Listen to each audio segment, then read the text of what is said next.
오늘 말씀 제목이 자격 미달자가 되지 말자라는 겁니다. 옆에 있는 분과 한번 더 다시 한번 인사하겠습니다. 혹시 자격 미달자가 아닐까요? 혹시 자격 미달자?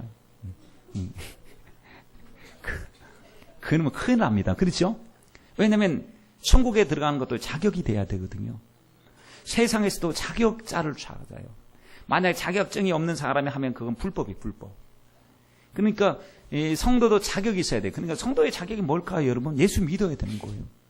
요한복음 3장 16절에 하나님이 세상을 이처럼 사랑하사 독생자를 주셨는데, 자, 여기까지 주님이 주신 거예요. 주님께서 주시는 것은, 우리가 할 수 없는 것은 주님이 하셨어요. 그래서 은혜라고 말합니다.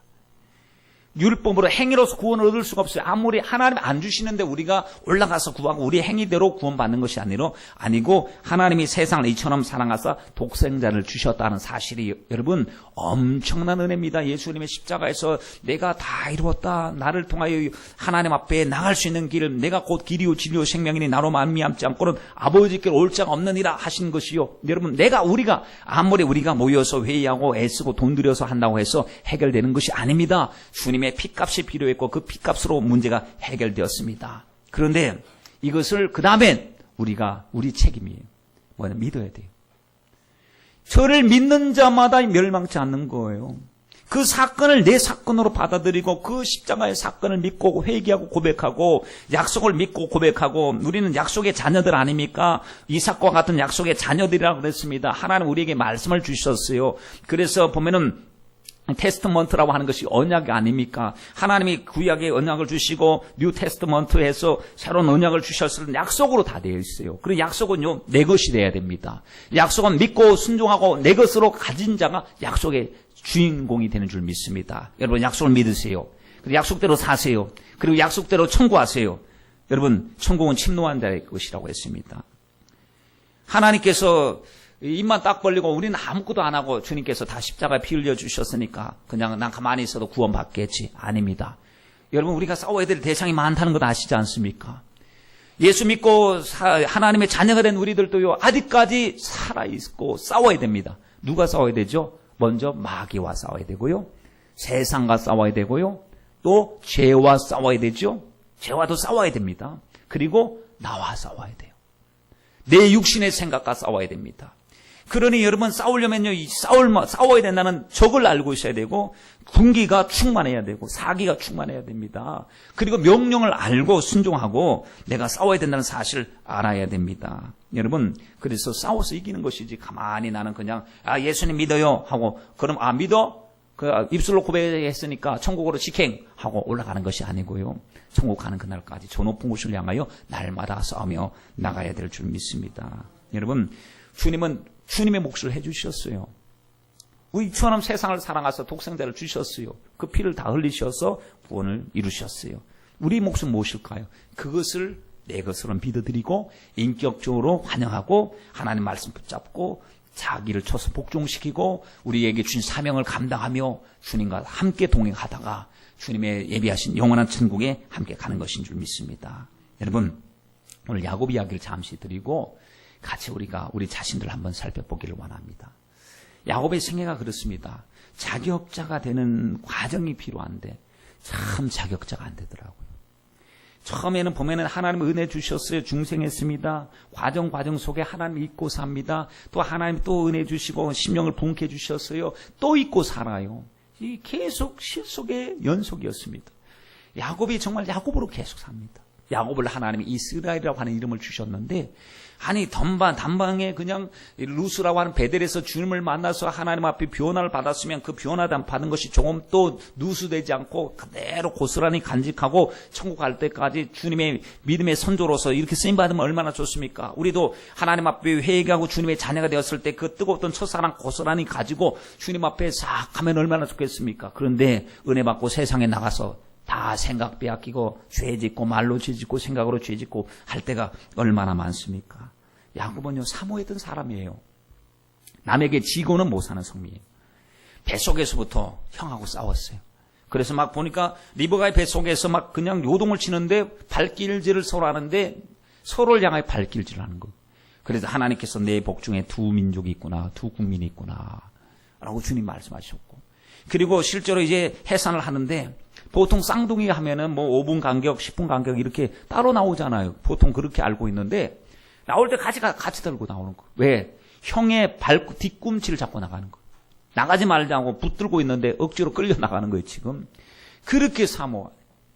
그런데 그가 차자가 되고 둘째가 되었는데 장자의 권리를 그렇게 사모했지만 뭐 태어나서 보니까 차자요. 둘째 아들이고 이제는 태생적으로 그는 이제는 앞으로 그렇게 장자가 될 수 없는 사람이었습니다. 그런데 막 선한 욕심이 생겼어.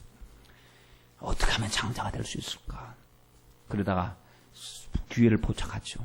형이 허기질 때 팥죽 끓이다가 형이 한 그릇 달라고 할 때 거래를 합니다. 팥죽 한 그릇에 장자권 바꾸는 것도 어떻겠느냐. 에서도 참 잘못했습니다. 그거 바꿀 것이 아닙니다. 아니 배가 고프면 나중에 리브가 어머니가 뭐 해주겠죠. 뭐. 그걸 못 참아가지고 배고파서 그 귀중한 장자권을 바꿔버렸습니다. 나중에는 또 이 아버지가 에서를 축복해 주려고 할 때 변장해서 들어가서 큰아들인 것처럼 해서 아버지 속였습니다. 그리고 축복을 가로챘습니다. 이 가정에 이런 일이 생겼어요. 그러니 여러분 에서의 심정을 생각해 보세요. 얼마나 배신감 느꼈을까. 어머니가 했다는 사실은 몰랐을 것 같고 동생이 내 축복을 가로챘다. 이가 갈려요. 죽여야 되겠어요. 부모님 돌아가시면 죽이겠다. 야곱도 살기를 느낍니다. 그리고 나서 리브가가 안 되겠다. 두 아들 다 잃겠다. 그리고는 결혼 문제 때문에 삼촌 라반의 집으로 가게 됩니다. 여러분 계획이 아니었어요. 자기 계획은 아니 이렇게 장자가 되면 보란듯이 여기서 말이죠. 뭔가가 형통하고 좋은 일이 일어나고 하나님 복을 받고 말이죠. 형 앞에서 우쭐거리고 하는데 자기 계획대로 하는 계획이 이상한 쪽으로 번지기 시작되었습니다. 가정의 갈등이 심화되기 시작했고 불안해지게 되었습니다. 그런데 어떡합니까? 수습할 수가 없으니까 이제는 홀로 그 먼 거리 거기서 한 700km 정도 되는 한 번도 가본 적이 없는 외갓집을 찾아가는 겁니다. 가다가 눈물이 나는 거예요. 이게 아닌데? 근데 어떡하면? 근데 그것도 하나님의 섭리 속에 있었어요. 루스라고 하는 곳에 가서 잠을 잡니다. 얼마나 피곤한지. 혹시 형 쫓아올까봐 막 달려갑니다. 그런데 자꾸 뒤돌아보고 안 쫓아오는구나. 뒤돌아보고 그러다가 지쳤어요. 또 눈물도 나요. 부모님과 떠나야 되는 것도 내 계획이 이것이 아닌데 눈물이 나다가 눈물 흘리다가 잠들었습니다. 돌베개하고 잠을 자는데 그때 밤에 꿈속에서 하나님이 나타나셨어요. 여러분 그때 하나님께서 그에게 말씀하시기를 약속을 하시는데 나는 아브라함의 하나님이다. 너 조부의 아브라함의 하나님이다. 너 아버지 이삭의 하나님이다. 깜짝 놀랐습니다. 왜냐하면 그 집은 하나님 믿는 가정이었어요. 자기는 모태신앙입니다. 야곱은 모태신앙. 그러니까 학습된 신앙, 가문에서 내려오는 신앙, 그런 하나님에 대해서 아주 익숙합니다. 예배 드리는 것, 제사 드리는 것이 아주 익숙합니다. 그런데 문제는 나의 하나님은 아니었습니다. 할아버지 하나님, 아버지 하나님, 제사 드리면 구경하고 하나님 계신가 보다 그렇게 생각했는데 자기에게 하나님이 친히 말씀하실런지 꿈에도 생각 못했어요. 그런데 하나님이 그 하나님을 만나니까요. 그리고 그 하나님이 그렇게 말씀을 하셨어요. 너 누운 땅을 너와 내 자손에게 줄 것이다. 내 자손이 땅의 티끌 같아서 동서남북에 가득하고 편만할 것이고 땅의 모든 족속들이 너로 인하여 복을 받게 될 것이고 내가 너와 함께 있어 너가 어디로 가든지 내가 너를 지킬 것이고 너를 이끌어 반드시 다시 이 땅으로 돌아오게 할 것이고 그리고 내가 내게 허락한 것을 이루기까지 너를 떠나지 않을 것이다. 여러분 주님이 함께 하시겠다고 하는 위로의 말씀을 듣는 순간에 감격합니다. 여러분 꿈을 꿔도 그런 꿈을 꾸세요. 우리 다른 꿈 말고 정말 주님을 만나서 내가 너를 사랑한다. 주님이 약속하시고 꿈을 주신 그 꿈. 그래서 딱 일어날 때 새벽에 주여 지난밤 내 꿈에 비었으니 그 꿈이 이루어 주옵소서. 얼마나 좋습니까? 잠자기 전에 하나님, 주님 만나는 꿈 꾸게 해주세요. 하나님의 나라의 환상을 보고 앞으로 되어질 일들을 주님이 보여주시는 그런 꿈 없어요? 그런 꿈을 보여주시옵소서. 꿈을 꾸니까요, 가슴이 뜨거운 거예요. 일어나서는 두렵도다 이것이요, 하나님 여기 계셨구나. 하나님을 경험하니까요, 영적 전율을 느끼게 되는데요, 두려운 거예요. 지금까지는 하나님은 알고는 있는데 하나님 여기 계신 하나님은 잘 몰랐어요. 과연 하나님 여기 계셨건을 이라고 얘기하는데, 여러분 그때 깨닫지 못할 때 하나님 어디 계셨죠? 다른 곳에 계셨나요? 아니, 거기 계셨어요. 여기 계셨어요. 근데 누가 나는 몰랐어요. 다 어떤 사람들은 하나님 앞에 예배 드릴 때 하나님의 임재의식을, 하나님 신전의식을 가지고 예배 드리는 사람이 있습니다. 하나님 오늘 말씀으로 내 앞을 지나가실 때 아멘하고 붙잡겠습니다. 내가 주님의 말씀을 터치하는 순간에 우리 모든 질병이 낫게 될 줄 믿습니다. 주여 말씀하옵소서, 주의 종이 듣겠습니다. 이렇게 철저하게 신본주의 의식을 가지고 예배 드리는 사람이 있는가 하면, 하나님에 대한 의식 없이 앉아가고 그냥 예배 구경하다가 왜 이리 빨리 안 끝나냐, 지루하네, 졸리네, 이러다가 끝나는 사람하고 예배가 다르잖아요. 그렇죠? 아니, 하나님 예배 드릴 때 아멘입니다, 하나님 아멘입니다, 말씀 받을 때마다 눈물 뚝뚝 흘려가면서 주님 말씀을 진정으로 받아들이면서 말씀대로 살지 못한 것을 회개하는 사람과, 그렇게 이거 무관심과 무반응, 지겸 이렇게 시간 견디게 하는 사람하고 예배가 같을 리가 없거든요.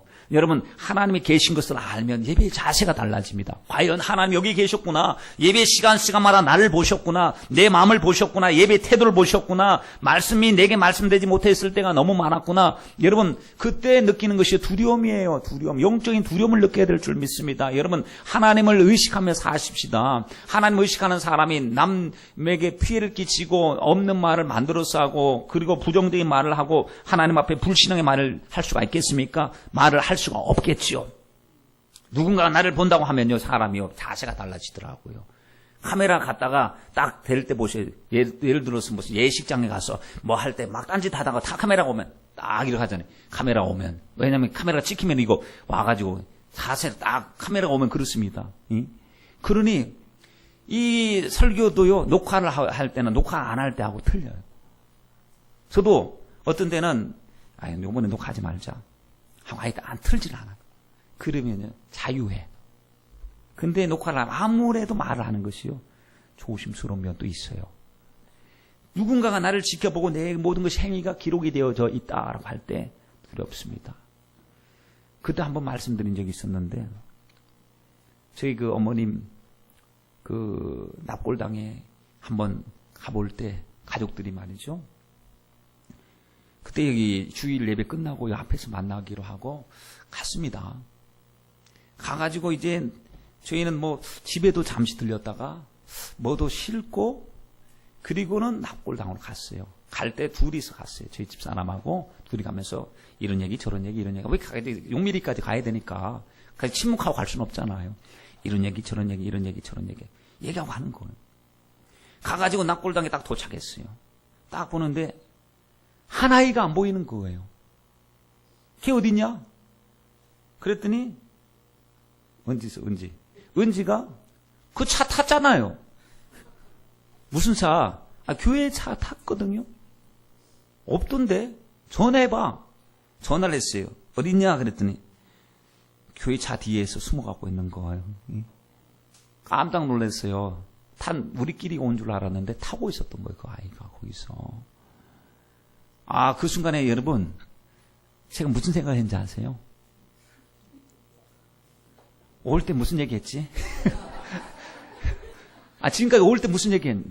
둘이서 주고받은 이야기가, 그 아이가 지금 너 나중에 물었어. 너 왜 인기척을 안 했니? 너 탔으면 탔다고 얘기해야지. 근데 자기가 생각해도 그러니까 외삼촌하고 외숙모가 자기가 있는 걸 모르고 얘기를 계속 하니까 자기가 저 여기 있는데요 라고 얘기를 못한 거예요. 그러니까 너무 감사한 것은요, 좋은 얘기만 하고 온 거예요. 너무 그때 좋은 얘기만 하고 왔어요.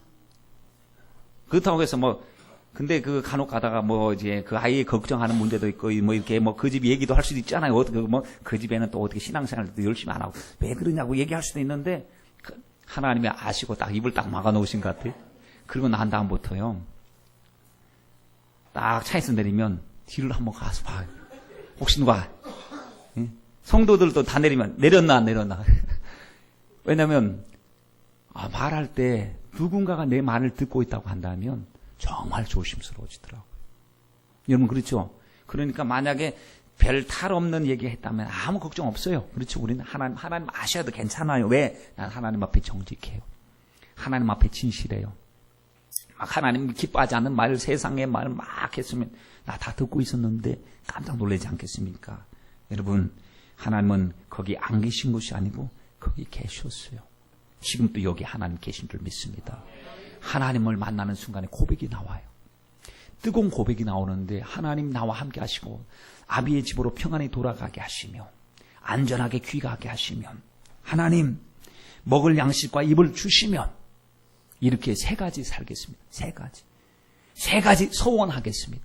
첫째, 하나님은 나의 하나님이 될 것이요. 하나님은 나의 하나님이라 하나님 뜻대로 살겠다는 거예요. 두 번째는 뭐냐면은 하나님 이곳이 하나님의 전이 될 것이고 세 번째가 뭐예요? 이 하나님 나에게 주신 소득의 10분의 1을 하나님께 드리겠습니다. 라고 했습니다. 여러분 이것이 바로 야곱의 중생하는 내용입니다. 물론 아버지 할아버지 밑에서 신앙생활을 했지만 자기가 하나님을 만나는 순간에 새롭게 태어났습니다. born again. 새롭게 중생. 여러분 근데 중생했으면 믿음이 나 세례받았어. 나 중생했어. 그러므로 나는 이제는 성령의 사람이야. 이렇게 점점 올라가야 되는데 그러지 못합니다. 별게 별로 없어요. 라반에서 20년 동안 보냈을 때 하나님의 섭리하심에도 불구하고 여전히 그 안에는 드라빔을 훔쳐오거든요. 나중에 드라빔이라고 하는 게 뭐냐면 우상 같은 거예요. 그것이 축복을 준다고 생각했어요. 라헬이 아내인데 라헬과 하나님 이야기를 하고 하나님이 우리의 전부 되시고 기업이 되시고 하나님이 우리의 축복을 주신다고 했으면 드라빔 같은 건 하나님 붙잡아야 되는데 드라빔 훔쳐오거든요. 나중에 보세요. 세겜에서 그 가족들이요. 야, 하나님이 싫어하는 거 다 내려놔. 했더니 막 금고리 무슨 우상들 막 수북한. 그 가정이 그랬습니다. 그리고 나서 상수리 나무에 다 파먹고 그때 하나님 앞에 베델로 올라가는 모습을 볼 수가 있는데 그 모습 속에서 20년 동안 긴 세월 동안 중생한 그가 뜨겁지 못했어요. 나중에 형 에서를 만나기 위해서 이제 20년 후에 고향으로 돌아가는데 먼저 사람을 보냈습니다. 왜냐 궁금한 게 있었어요. 잊고 있었던 것이 뭐냐면 형입니다. 형에게 원수 지고 나왔는데 형이 마음이 좀 누그러졌는가 싶어서 사람에 가서 물어봐. 아마 그 사람이 그랬던 것 같습니다. 가갖고 여기 에서 씨 계십니까? 어디서 오셨어요? 야곱 집에서 왔는데요. 야곱이요? 그러니까 야곱 소리만 들어도 경기가 나는 거. 마음이 풀린 줄 알았어요. 그런데 지금 그놈이 어디 있어요? 오고 있습니까? 야, 군인들 풀어. 군인들 모아가지고 400명 모아갖고 지금 막 질주하고 달려. 그 소리를 들으니까요. 기겁하는 겁니다. 자기는 잊고 있었는데 형은 전혀 잊지 않았습니다. 일이 해결되지 않았습니다. 미봉으로 그냥 덮어놨던 것입니다. 근데 진짜 이제는 문제가 큰일 났습니다. 이 문제 앞에서 야복강에서 그가 형이 온다는 소식을 듣고 두 떼로 나눠요. 두 떼로. 얼마나 떼가 많았는지요. 가축을 530마리를 상납하는 거예요. 상납. 뇌물로 형한테 형 마음을 누그러뜨리기 위해서 형님 겁니다. 이건 뭐냐? 이거 우리 주인 야곱님께서 형님에게 드린 예물입니다. 그래도 마음이 식어지지 않아요. 풀어지지 않아요. 그때 야곱은 정말 현실적인 사람입니다. 형의 마음을 정확하게 읽었습니다. 그런데 형을 무서워하는 거. 그날 밤에 다 식솔들은 강으로 건너 보내놓고 자기는 홀로 있습니다. 여차하면 도망가려고. 물질이 중요한 것도 아니고 자식도 중요한 것도 아니고 다 자기 생명이 중요하다고 생각해요. 여전히 자기 육적인 생명만 추구하는 야곱. 그리고는 도망가려고 할 때 그날 밤에 어떤 사람이 나타나셔요. 그리고 그 야곱과 씨름을 한다는 겁니다. 그 씨름이 뭐냐면은 감고 나는데 순종하지 않아요. 그분이 누구냐? 하나님이셨어요. 하나님이 야곱에게 나타나셨어요. 야곱에게 자꾸 말씀으로 도전해 주셨어요. 야곱아, 너 건너가라. 아닙니다. 못 갑니다. 내가 너와 함께 하겠다고 하지 않았느냐? 건너가라. 형을 모르시잖아요. 형이 얼마나 성격이 급하고 형 한번 작정하면 끝내 일 보는 사람입니다. 저 못 가면 내가 너와 함께 할 것이니까 건너가라. 여러분 현실과 말씀 앞에서 막 싸우기 시작합니다. 현실은요, 형이 너무 무서운 거예요. 가면 꼭 죽게 생겼어요. 근데 약속은요, 가면 내가 함께 하겠다는 거예요. 여러분, 이게 씨름이거든, 씨름. 씨름이라고 하는 거, 안다리 걸기, 삿바 땡기기, 이게 아니고, 우리도 말씀 앞에서 씨름하고 있어요. 육신의 생각과 영의 생각에 씨름을 하고 있습니다. 그런데 주님은 성령으로 자꾸 우리 육신의 것을 깨뜨리기를 원하시는 거예요. 너 언제까지 육신의 생각만 가지고, 땅의 것만 가지고, 인본주의 생각을 가지고, 너 자존심만 가지고, 썩어질 것을 추구하면서 살 수 있겠느냐. 안 된다. 너는 위의 것을 바라보는 사람이 돼야 되고, 천국을 소망하는 사람이 돼야 되고, 주님의 일꾼이 돼야 되지 않겠느냐. 어느 때까지 이렇게 주저앉아 있을 수 있겠느냐. 아, 주님, 나중에 더 돈 많이 벌면 할 겁니다. 하나님, 나 더 건강하면 할 겁니다. 이게 씨름이거든요. 여러분, 야곱만 씨름한 게 아니고 지금 우리도 씨름하고 있어요. 이렇게 씨름하는데 얼마나 고집이 센지 몰라요. 여러분, 우리도 고집 안 셉니까? 하나님께서 계속해서 말씀하시는데도 에이, 하나님 그래도 하고 기막아버리고, 또 은혜 받아도 아이고 은혜 너무 많이 받으면 안 돼. 하나님 혹시 선교사라고 하라고 하실지 몰라 하고 하나님 말씀 안 듣는다든지, 예를 들어서 여러분, 주님이 나를 통해서 하시고자 하는 뜻이 있다면요, 되는 것이 축복입니다. 그 말씀 앞에 순종하는 것이 축복이에요. 내가 좀 바보처럼 보이고 무식하고 깨져도 속상해도 주님의 뜻만에 이루어지면 그것이 우리에게 최고의 축복인 줄 믿습니다. 야곱이 중생했습니다. 고백했어요. 주님께서 그 약속을 다 주셨습니다. 내가 큰 민족이 될 것이다. 너는 축복의 통로가 될 것이다. 안 변하네요. 자격자가 되지 않았어요. 주님이 글을 쓰실 수가 없어요. 그래서 주님이 자꾸 그를 만들어 가시는 겁니다. 안 되겠다 싶으니까 주님이 환도뼈를 딱 쳤다고 그랬습니다. 환도뼈는 엉덩이 고관절 같은데, 그래서 한번 부러지면 회복도 어렵고 빨리 회복도 되지 않는, 거기 하나님이 딱 쳐버리셨어요. 하나님의 최후의 수단이었습니다. 고집 부리면 하나님 딱 쳐버리십니다. 딱 쳐버리는 순간에 이제는 자기 생각 주저앉아 버립니다. 왜냐하면 도망 못 가니까. 아니, 형이 지금 말 타고 쫓아오고 있는데 자기는 뛰어가도 도망 못 갈 판에 지금 쩔뚝거리는 이 불구의 몸이 돼갖고 어떻게 도망갑니까? 그제서야 하나님을 붙잡았어요. 나를 축복해 주세요. 나를 축복해 주세요. 여러분, 이렇게 되기 전에 우리가 하나님을 알고 하나님의 거룩하신 사랑을 알고 있다면 우리도 말씀 앞에 시름 당할 때 나를 내려놓고 오직 주님을 사랑하는 저와 여러분들이 다 되시길 바랍니다. 결국에 어떻게 됩니까? 문제가 컸지만 하나님 앞에 회개하고 주님 잘못했습니다. 이젠 주님의 뜻대로 살겠습니다 하고 나니까 하나님이 그를 축복하시는데, 항상 제가 말씀드렸죠. 외부의 문제는요, 외부에서 해결하면 안 돼요. 돈 문제, 건강 문제, 사람의 문제, 우리 앞에 있는 수많은 문제 있잖아요. 그 외부에서만 해결하면 안 됩니다. 그 문제를 내부로 끌고 들어와야 됩니다. 그 내부가 골방, 기도의 골방, 예배의 시간을 끌고 들어오는 겁니다. 하나님, 이 사업에 이런 문제가 있습니다. 우리 가족에 이런 문제가 있습니다. 주님 말씀하시면 말씀대로 되지 않습니까? 주님 말씀을 보내서 위경에서 건져주시고 말씀으로 선포해 주세요. 그러면 천사들이 움직일 것이고, 여기서 주님이 허락하시면 일사불란하게 일이 추진될 줄 믿습니다. 여러분, 그렇습니다. 내부에서 해결되니까요, 주님께 기도하고 심령이 시원해지니까요, 문제가 해결되는 거예요.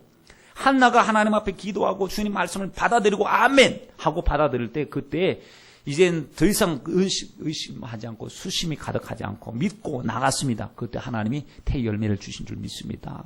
여러분, 그러니 외부에 큰 문제 있지 않습니까? 그것을 어디서 해결? 사람 보고 타협하지 마세요. 하나님 앞에 나와서 먼저, 물론 그것도 과정이 중요합니다만은 먼저는 하나님께 맡기고 기도하는 것이 중요합니다. 안 변할 것 같았던 에서가 변했잖아요. 나중에 와서 칼 차고 죽이려고 달려왔던 형인데 보는 순간에 하나님의 마음을 누그러뜨리셨어요. 갑자기 눈물이 나는 겁니다. 자기도 모르게.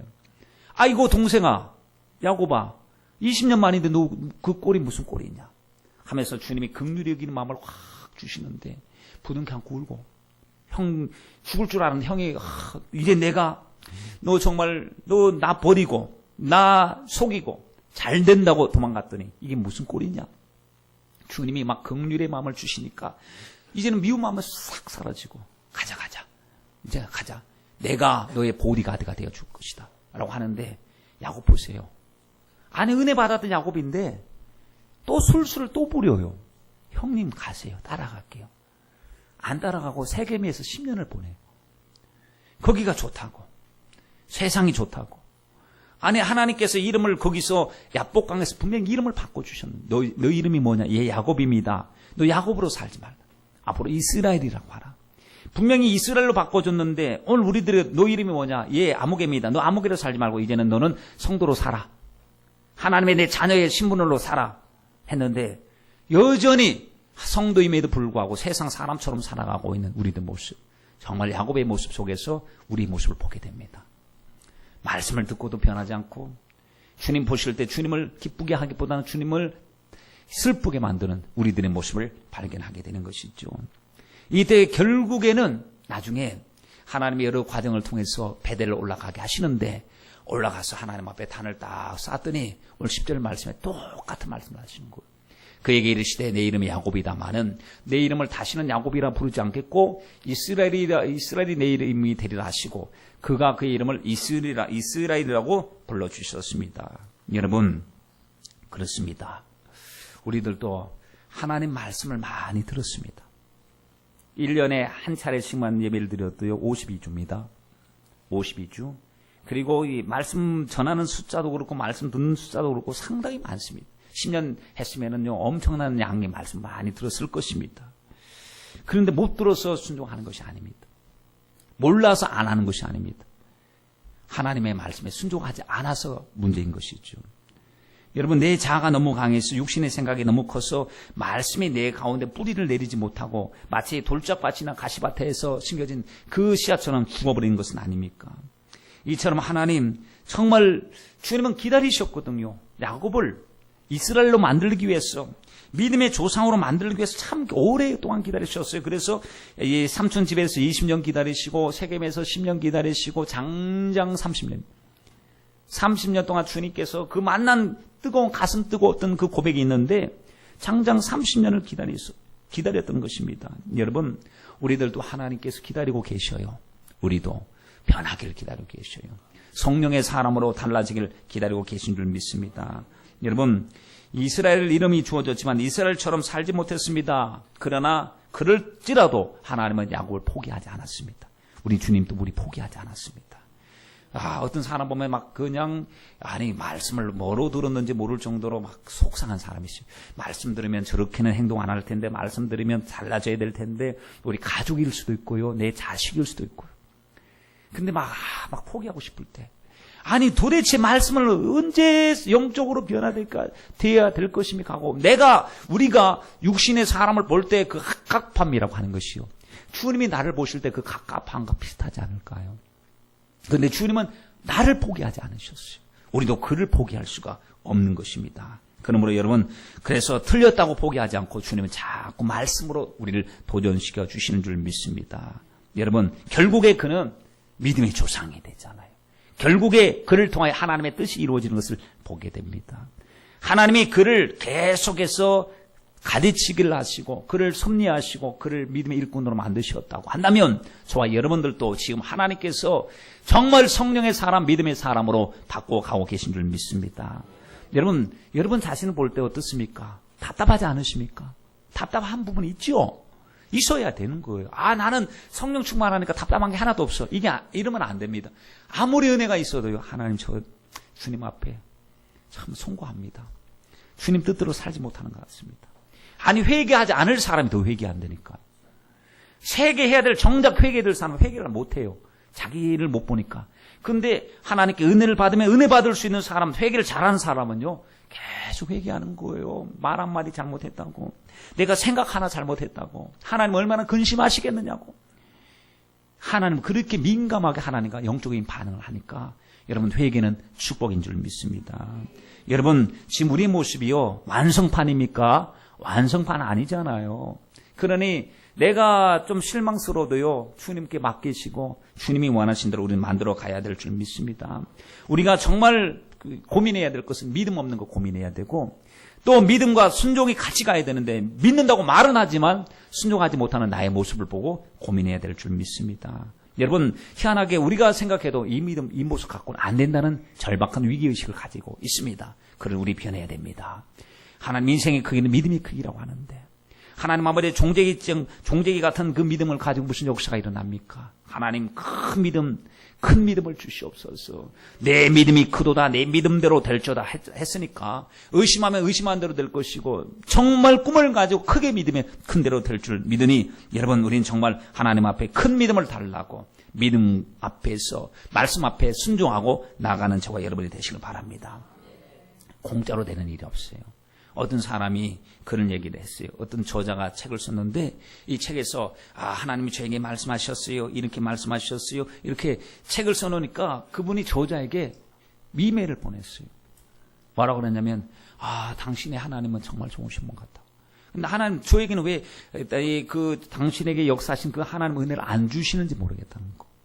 그때 그분이 뭐라고 답변했는지 아십니까? 아니에요. 저도 똑같아요. 책으로 쓰니까요. 하나님 역사하신 부분을 부각시키기 위해서, 그러니까 아무런 문제 없이 순탄하게 일이 된 것처럼 책으로 느껴지는 것이지, 하나님이 저를 기다리게 하실 때가 1년, 2년, 3년 동안 침묵하실 때도 있으시고, 그 침묵의 결과 나중에 끝까지 인내했더니 하나님 주셔서 주신 것을 기록한 것이지, 그걸 전부 다 기록하지 못한 것이지, 우리가 느끼는 하나님, 그러니까 우리도 어떤 때는 하나님 왜 다른 사람에게 응답 주시고 나에게는 응답 주시지 않습니까? 이렇게 막 고민한, 그들도 똑같이 고민합니다. 똑같이 고민하지만 끝까지 가는 거예요. 끝까지. 공짜로 되는 일이 없습니다. 여러분, 뻥튀기처럼 갑자기 나는 아무런 수고도 없고 헌신도 없이 갑자기 뻥 하고 믿음이 갑자기 이렇게 되는 일은 없다는 거예요. 하루 순간순간 주님과 동행하면서, 못 깨닫다가 다음날은 깨달으면서 주님 손잡고 동행해가면서 주님과 함께 믿음이 자라나기 시작하는 거예요. 그래서 매일 하루하루가 달라지는 거예요. 그래서 1년을 보면은 차이가 엄청나게 큰 것입니다. 여러분, 하나님 말씀을 공부하기를 사모하세요. 가까이 하세요.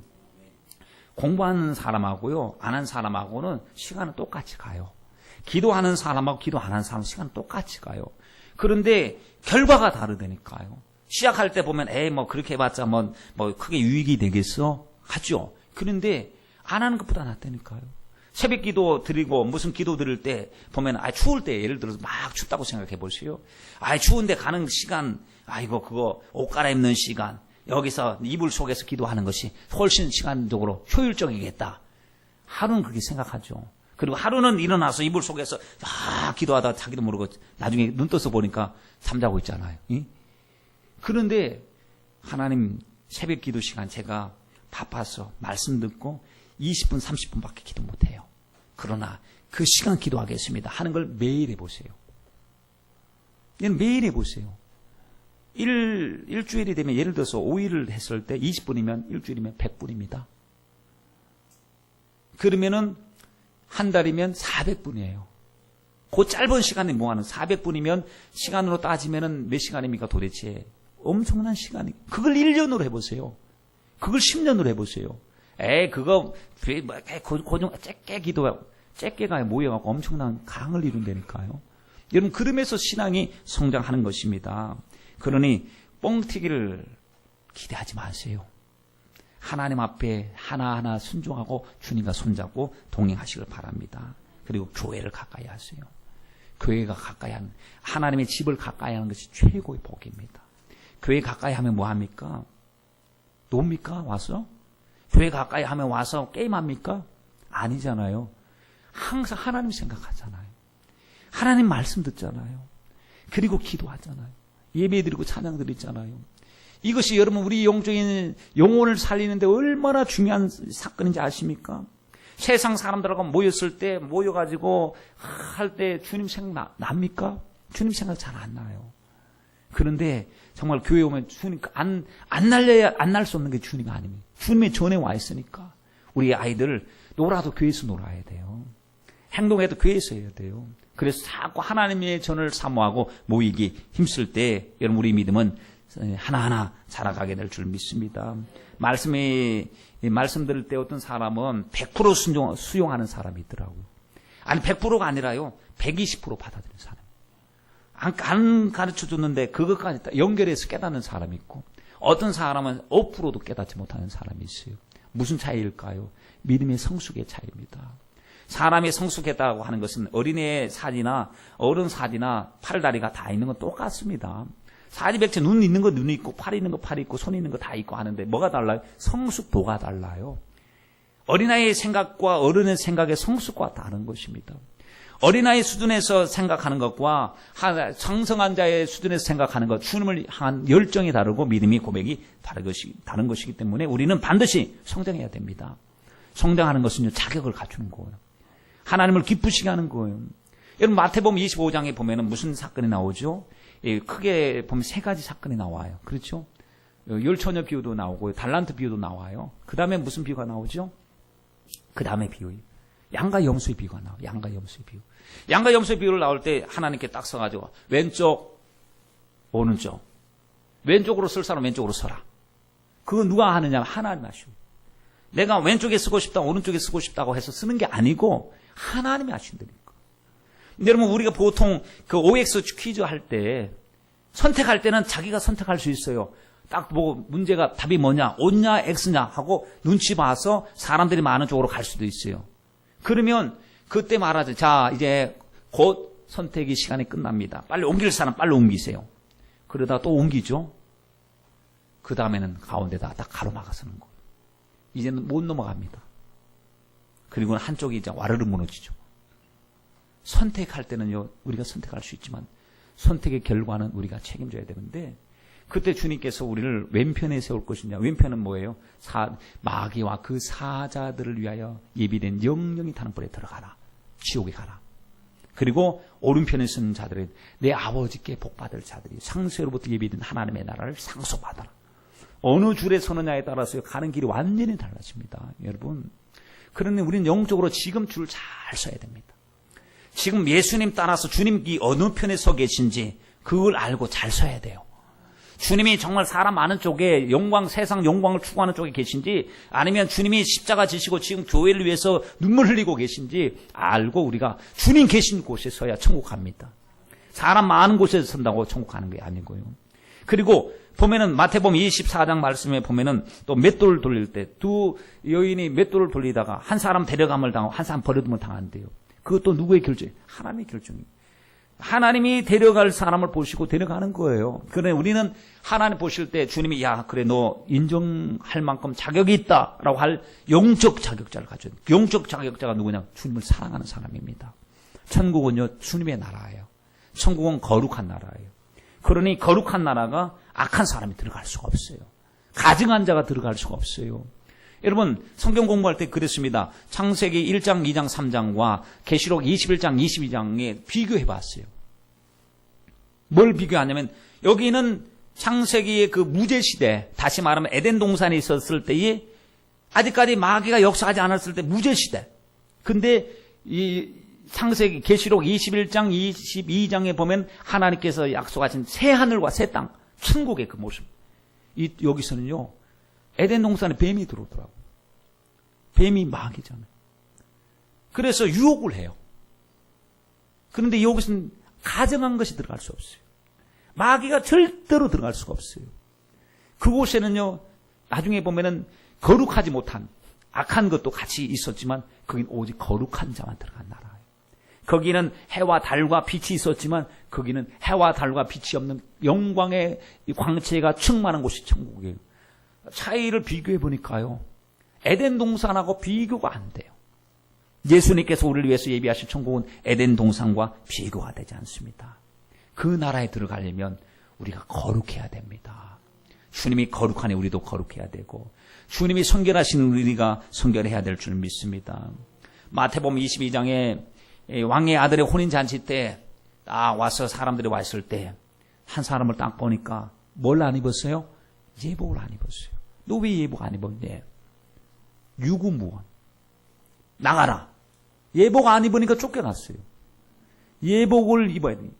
여러분 주님 앞에 우리가 예복 입는 그래서 찬송가 193장 보면 주님 앞에 입을 예복이 준비되어 있느냐 우리 찬양 드리는 것처럼 하나님 신앙생활은 예복 준비하는 것입니다. 남들은 다 혼인잔치에 참여하는 예복을 갖춰 입고 준비하고 있는데 나는 예복 전혀 생각하지도 않고 의의 세마포도 전혀 생각하지 않고 주님이 거룩하라고 하신 말씀, 아이고 그건 고리타분한 거고 그냥 예수 믿으면 되는데 뭐 거룩한 것까지. 아니, 예수 믿는 자체가 그렇게 사는 것입니다. 우리 그렇게 살아가야 될 줄 믿습니다. 여러분, 주님 앞에 섰을 때 우리가 너는 자격이 미달인 것 같아. 너는 내가 천국에 들어가고 싶은데 넌 입으로는 예수 믿는데 행함으로는 전혀 예수 믿는 사람답지가 않았어. 나는 열매를 보고 그들 알리라고 했는데 넌 열매가 없는데 너 어떡하니? 넌 가장 불쌍한 사람이 됐구나. 너는 다른 사람들 친구들이 같이 갈 때 같이 신앙생활한 줄 알았는데 친구가 그 친구도 같이 예배드리고 같이 봉사하고 했는데 마음가짐이 틀렸던 거예요. 그 친구는 정말 주님을 사랑했던 친구예요. 그러니 오른편에 서게 되고 그는 나나 비슷하다고 생각했는데 그는 주님을 사랑하는 마음이 없었어요. 왼편에 서게 된 거예요.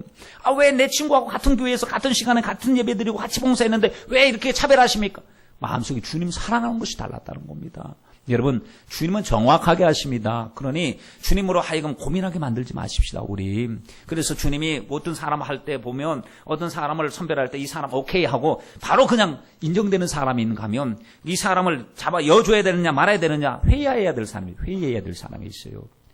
세상에서도 보면 어떤 일에 그 사람을 끼어들 때 이 사람이 과연 문제가 있는 사람이냐 없는 사람이냐 한번 회의하고 회의 안 해도 될 정도로 색깔이 분명한 주님의 색깔이 나타나는 저와 여러분들이 되시길 바랍니다. 여러분, 우리는 자격자가 돼야 됩니다. 주님 사랑하는 자격, 주일 성수 잘하고 하나님의 뜻대로 사는 자격, 하나님 앞에 주신 사명 잘 감당하고 물질의 종이 아니라 하나님의 종이 되어서 주님 명하시는 것 모두 하나님 앞에 순종하는 그 자격, 성도는 사랑하고 또 영혼은 사랑하고 전도하고 섬기는 이 모든 모습이 하나하나 주님 닮아가는 그 믿음의 사람으로 만들어가는 줄 믿습니다. 여러분, 고린도후서 13장 5절 말씀에 뭐라고 그랬습니까? 내가 믿음 안에 있는지 내 자신 스스로 확정하라 그랬습니다. 우리 내가 정말로 주님 보실 때에 성령의 사람인지 아니면 주님과 별로 상관없는 사람인지 우리 자신들을 돌아보고 확정하여서 주님께 영광 돌리는 그리고 기쁨으로 주님을 맞이하는 저와 여러분들이 되시길 주님의 이름으로 축원드립니다.